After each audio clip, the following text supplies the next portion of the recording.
Uno de los objetivos inmediatos de Junts es que hablar catalán sea un requisito obligatorio para que los extranjeros puedan tener el permiso de residencia en Cataluña. Y este anuncio ha animado a muchos que llegan desde fuera a conseguir el certificado de catalán. En cuestión de horas han agotado las 30.000 plazas extras que ha ofertado la Generalitat y a partir del año que viene se van a ampliar hasta las 140.000.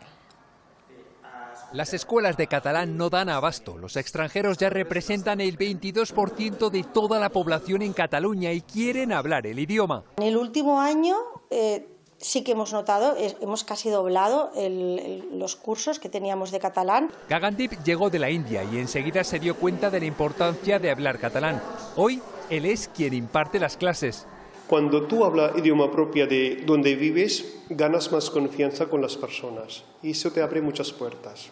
El 80% de los extranjeros entienden el catalán, la mitad lo hablan y 1 de cada 3 lo escriben. Trabajo con atención al cliente en una tienda de ropas. Tras llegar desde Paraguay, Lili acudió a esta ONG para aprender catalán en un ámbito laboral. Porque estoy en un hotel trabajando de cocinera, pero las comandas se pasan en catalán. Para crecer profesionalmente necesitan el idioma.